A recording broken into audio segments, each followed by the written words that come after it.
Does Iran appear in the Bible? Iran appears in the Bible, so the answer is yes, right? Well, the region of present-day Iran and its peoples do appear several times in the Bible, though not under that name.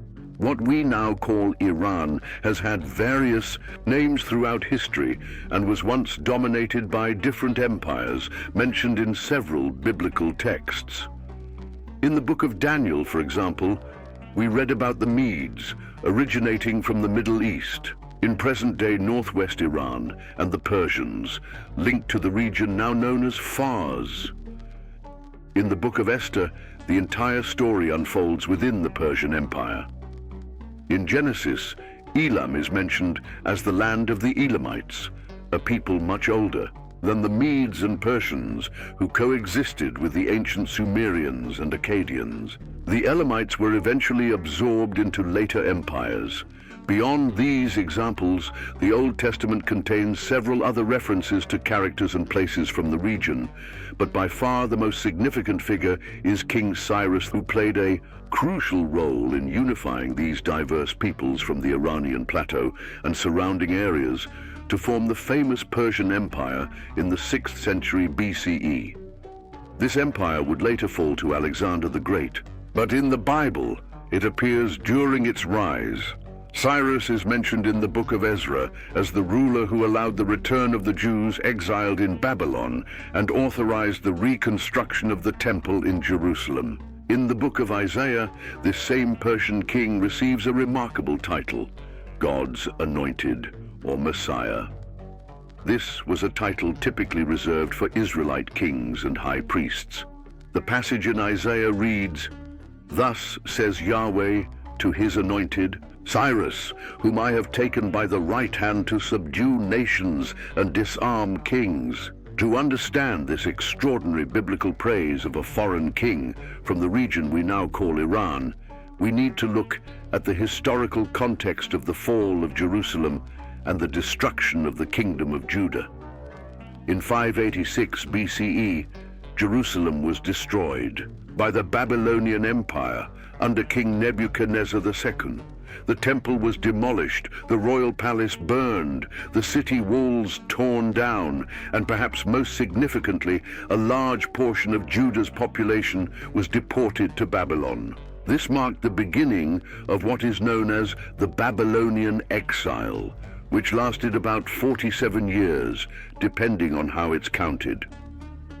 In 539 BCE, Cyrus the Queen of Persia defeated the Babylonian Empire and conquered the city of Babylon itself. According to biblical accounts, he allowed the exiled Jews to return and rebuild the temple.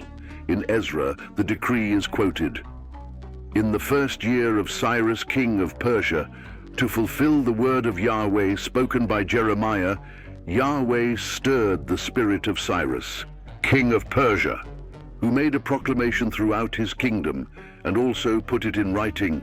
Thus says Cyrus, king of Persia, Yahweh, the God of heaven, has given me all the kingdoms of the earth, and he has appointed me to build him a temple in Jerusalem, which is in Judah. Whoever among you belongs to his people, may God be with him, and let him go up." This is the famous decree of Cyrus as recorded in the Bible. However, it's important to note that this liberation did not restore Judah's political independence. Under Babylonian rule, the once sovereign kingdom of Judah had already become an imperial province called Judea.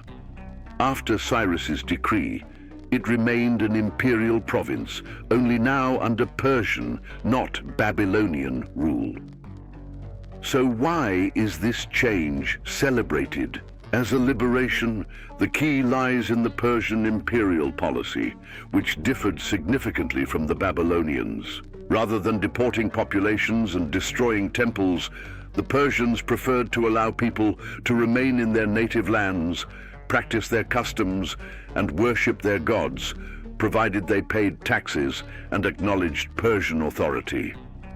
This strategy proved highly effective for maintaining control over the vast and diverse Persian Empire.